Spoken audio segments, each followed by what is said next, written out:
This is the White House, home to the most powerful man in the entire world, the President of the United States, and his entire family. However, it's definitely not just some run-of-the-mill residence. The White House also includes a plethora of important presidential business-related rooms that most likely you and I don't have in our homes. It makes it one of the most important buildings in the entire world, and also one of the biggest targets for an attack on the United States. So how is it kept secure? What's inside? And more importantly, what is the government hiding underneath it? The White House, originally named the Executive Mansion, is the oldest federal building in the nation's capital. In 1790, George Washington signed an act of Congress declaring that the federal government would reside in a district not exceeding 10 miles square on the River Potomac. They held a competition for the design of the White House. 9 proposals were submitted, including one by a future president, Thomas Jefferson. But ultimately, James Hoban won with his Georgian mansion design. The structure was to have 3 floors and more than 100 rooms and would be built in sandstone. In 1800, the entire federal government was relocated from Philadelphia to Washington,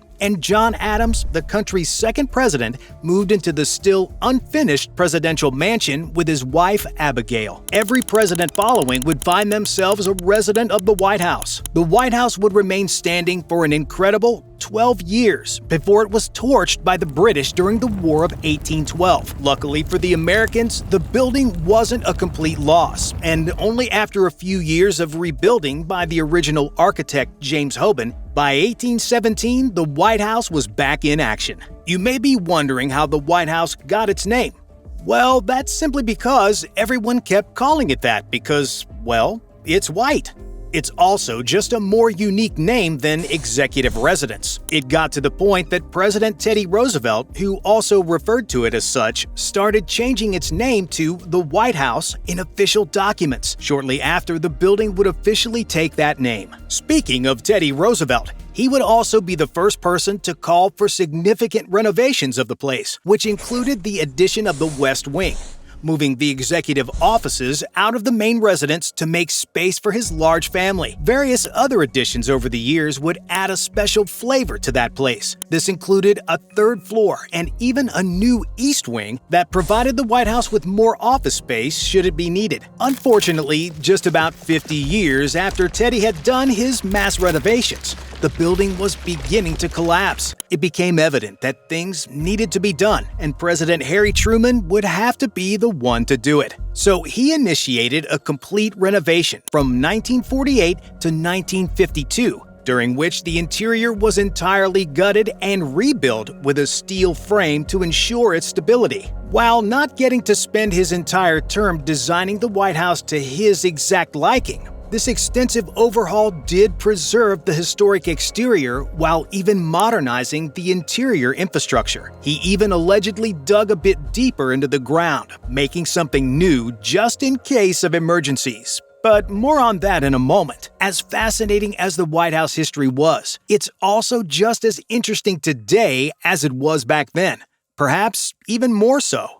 This is what the White House looks like today, and to save you from needing to painstakingly go around counting everything in the White House, there are 132 rooms, perhaps even some secret ones, 35 bathrooms, and 6 levels in the residence. There are also 412 doors, 147 windows, 28 fireplaces, 8 staircases, and 3 elevators. The main building, known as the Executive Residence, contains of course the rooms where the president and his family sleeps and spends their free time. Key rooms throughout the central part of the building are aptly named Blue Room, Red Room, and Green Room, which, yes, are named because of the actual color of the rooms. The rooms themselves have had various uses over the years, but usually the distinct design of the rooms has resulted in it being used for meetings or gatherings. Other formidable features include the Rose Garden, used for press conferences and ceremonial events, and the state dining room where formal dinners are held. It also contains a library and even a personal doctor's office.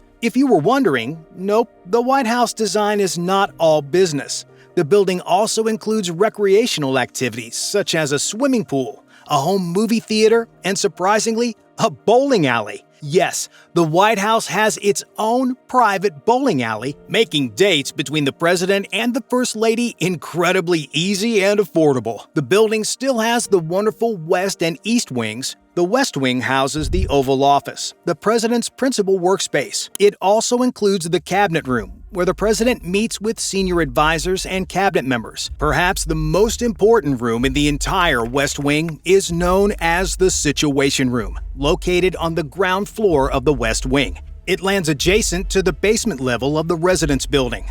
Also, it's called a room, but in fact, actually it's a complex of secure rooms and communication centers where the president and senior advisors manage crises and coordinate with military and intelligence agencies. It was established by President John F. Kennedy in 1961 following the Bay of Pigs invasion. And over the years, the Situation Room has evolved into a high-tech command center. It has technology to allow for secure video conferencing, real-time data feeds, and advanced communication systems, all of which gives the president the power to monitor global events and make decisions fast. The Situation Room is often portrayed in films and TV shows as the place where most critical decisions are made, and it's probably safe to say that the real-life counterpart lives up to its depiction. On the other side of the residence building is the East Wing, which provides additional office space, contains the First Lady's offices, and the White House Social Secretary's office. These are all some of the more publicly known areas of the White House. But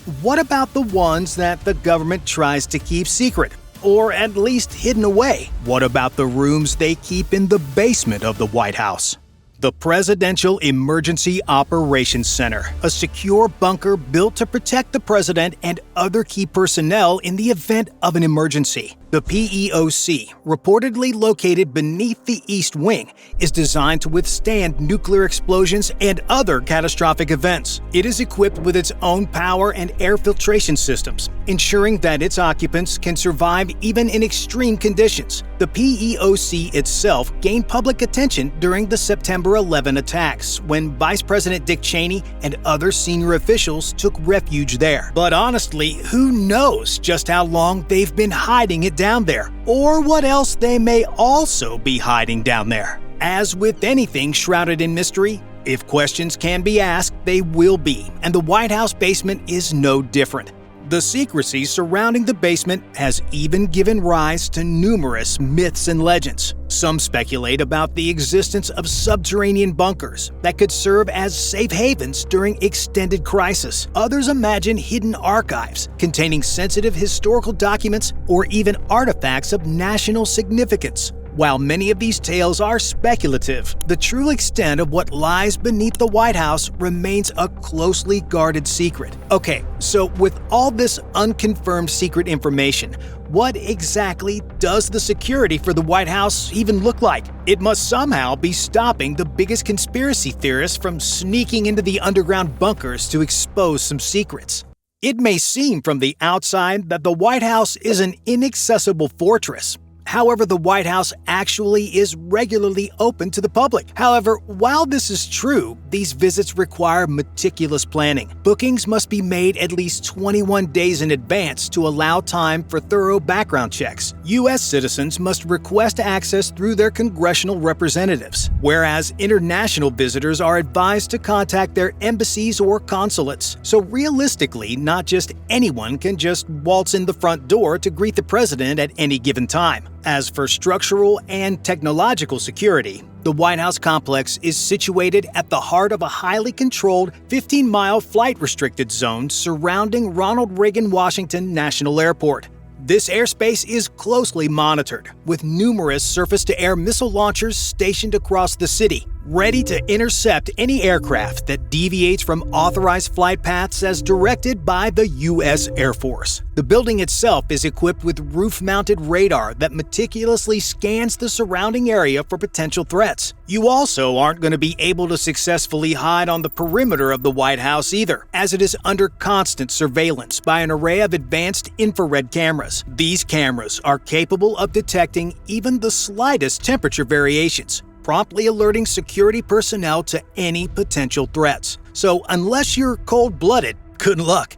While many of the White House's defense mechanisms operate out of public view, the surrounding fence is very much a visible and formidable barrier. Originally standing 2.1 meters or 7 feet tall, this wrought iron fence is mounted on crash-resistant concrete footings and topped with barbs to deter intruders. In 2017, the fence was raised to 3.3 meters or 10.8 feet and equipped with sensors that alert security when pressure is applied to the bars. The windows of the White House are bulletproof, capable of withstanding multiple direct hits from semi-automatic weapons. This level of fortification ensures that the president and their staff remain protected from external threats, while in the biggest of emergencies, having the aforementioned PEOC to fall back on should all else fail. Speaking of failing, should somehow all the technology surrounding the White House fail, the place is also crawling with both Secret Service members and U.S. Park Police. So what do you think? Is the U.S. government hiding something under the White House that they don't want us knowing about? Perhaps some secret documents confirming the existence of aliens? Bye for now.